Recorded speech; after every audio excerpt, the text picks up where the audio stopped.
Day 2 of the 2015 CIS East West week is in the books, and it was a long one. It was a two-a-day, the first of the week.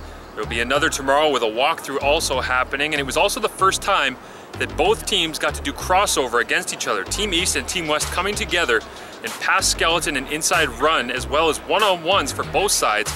It was an entertaining day. There was a lot of action, and both coaches say the plan is coming along quite well as they head into Saturday.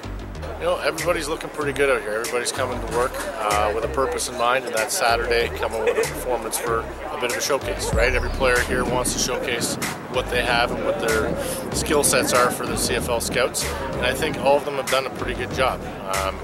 Can't complain with my quarterbacks, that's for sure. They're definitely putting in the work outside of the field, in the classroom. We're having our meetings, and they're doing a good job. I think a lot of these guys are used to it. I know the guys in the West, we just came off our spring camps and our organized practices, so we were kind of in the two-a-day mode.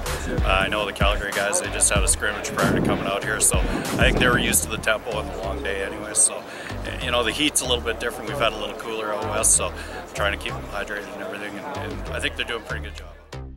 As we get closer to game day on Saturday, the focus is beginning to shift away from intense practices and towards having all the athletes ready to show their best on the field for the CFL Scouts.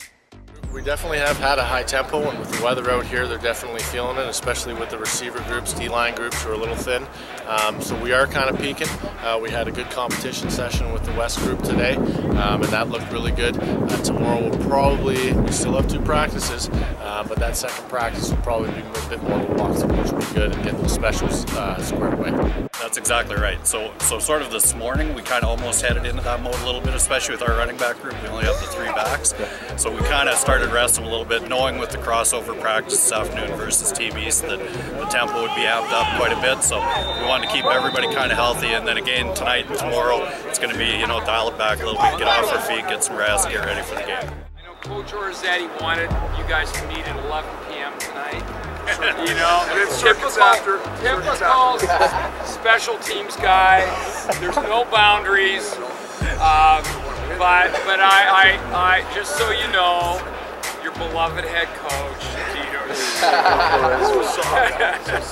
It's going to be a great game on Saturday. Kickoff is at 2 p.m. and you can get down to Percival Molson Stadium right here in Montreal to watch the game live, or you can follow along on Twitter.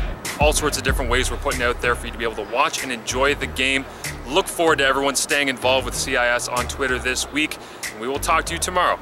For the CIS, I'm Marshall Ferguson.